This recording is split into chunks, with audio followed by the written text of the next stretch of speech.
very good evening. You're watching the India Development Debate. I'm Tamanna Inamdar. On the show today, a host of news coming out of capital city Delhi. First, of course, violence has gripped parts of the city for another day as riots continue unabated. On the show, we're going to talk about what exactly is going on, the role of the police, the role of the media in what we are seeing. The city has also hosted US President Donald Trump on the last day of his visit. We will be discussing the outcomes of the trip with a stellar panel. The top voices in foreign policy really ahead on the show. Don't miss that one. We will also talk about the fact that a new report shows Delhi is the most polluted capital in the world. We also take care of every aspect of your information, so we will be discussing the SBI Cards IPO and figuring out what the buzz is about and whether you should invest. But let's begin with the top story. Violence in the capital has taken place for yet another day. The death toll has gone up to 11, nearly 180 injured as fresh clashes were reported from several parts of Delhi. Journalists were also at the receiving end, with some of those covering the violence being attacked.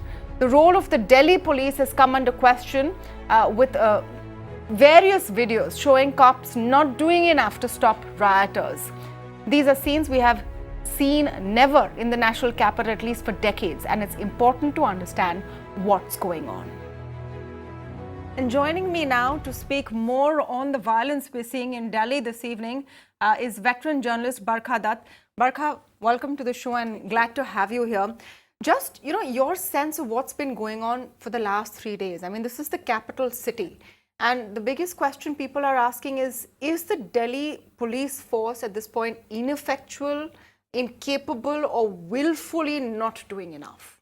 I'm actually going to use a stronger word. I have personally accessed videos of the kind of violence that we've been seeing. And in one particular video, you can actually see a mob pelting stones. And not just is the police standing around doing absolutely nothing to stop them. At one point in this video, the police actually charges with the mob as part of the attack on the other crowd that is being attacked. So the police has definitely displayed incompetence, but it has also displayed, at least in sections, complicity. And that's, I think, something we have to underline. And therefore, to your last phrase, willfully not doing anything, I think certainly with no disrespect to a head constable, Ratan Lal, who's lost his life, another senior police officer who's battling injuries. It's not as if the few good men in uniform have not suffered. Yeah. There are policemen who have suffered as well and paid the price for doing their job. But there has been an institutional failure, and it's been at multiple levels. This build-up, we have been seeing, I've been seeing this in Delhi. I happen to be here in Mumbai today, but I've been in Delhi watching this develop. You had a politician like Kapil Mishra come out and basically stand there with the police kind of close by, making a statement saying that those who are opposing the citizenship legislation must be cleared or else. Yeah. In other words, and he's done this before, he was making an incitement to violence, right? The police saw the crowds build up. They saw that this was a recipe for disaster. Do you think all of this has started with Kapil Mishra? I mean, there is... No, it's not started with Kapil Mishra. I'm giving that as an example. Yeah, he's lost elections, so he's not I'm giving that as an example politician. Of what was a visible cue to the Delhi police, that you have this build-up of inflammatory words. You had crowds collecting. I have personally heard speeches by people making comments like clear the roads, otherwise clear the country, right? Now you can have two views over whether those opposing the citizenship legislation should have been allowed to gather for so many days in so many different parts of the city. But we have seen this violence only in the last few days. And unless the police is absolutely incompetent, surely the police knew where this was headed. And look at where we are today. You have the violence in the national capital basically overshadowing and trumping the Trump visit as media interest. I have received multiple phone calls from international media networks who had asked me to participate in programs on the Trump visit, who have now changed their lead to the violence in Delhi. Yeah.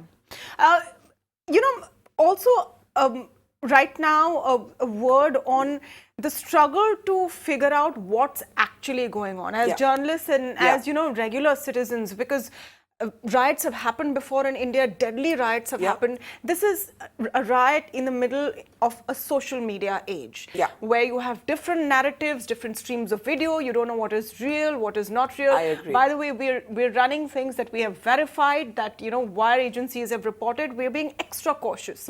Not everyone necessarily is, and it's not just the media which is the vehicle of information. I mean, it's a great question, because, you know, there are so many videos that I have resisted from using because I have not been able to verify them, or because I just think that they're far too inflammatory. The violence has taken a clear communal dimension, but we have willfully not shown footage that depicts that, even though we have to find a way to tell that truth. So we are walking a really delicate line here as journalists, but that's not what's happening in these phones. People are just forwarding whatever they're getting. And the other problem is the police in Delhi has barricaded and cordoned off large areas of where this violence is now happening, making them inaccessible to journalists. So mainstream journalists cannot access this place. Or pockets of the violence. So you become dependent on residents to film and send you what's happening, and that in itself, you know, is one obstruction between the reporter and her story. That's the first point. The second point is that the Delhi Police Commissioner has not come out and spoken at a detailed press conference even once. He or someone in his team should have been having hourly press briefings. So when you do not have a transparent release of information, rumors, fake news, all of it thrives in that environment. It's a very, very difficult story for reporters to cover. Please remember the reporters are also, and camera people are also the target, are at the receiving end of violence. Yeah, there's reports of one journalist being shot.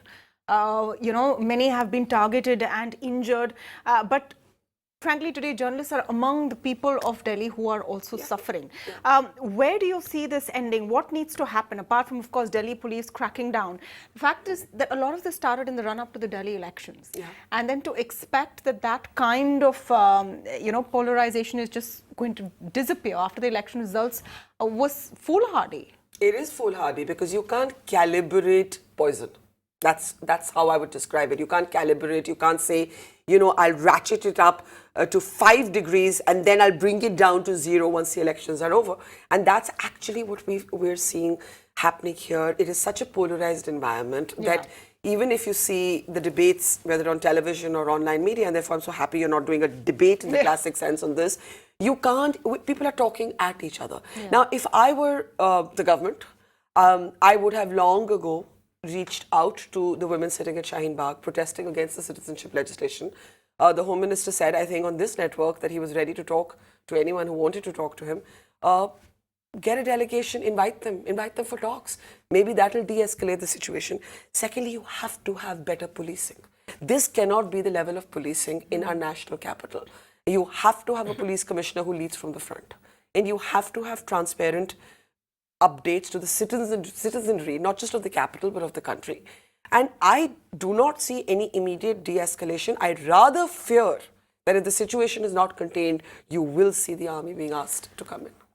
You know, I was speaking with Yogendra Yadav yesterday, and he's, of course, been part of the anti-CAA protest. But he did appeal for it to be He appealed for peace. He spoke about it, so he was, you know, eyewitness as well in terms. And a question I asked him that I'm going to ask you as well, Barkha, is what does this do to the entire anti-CAA protest? Because a large number of people who may have had sympathies at the first sight of violence of this extent, that sympathy is going to evaporate.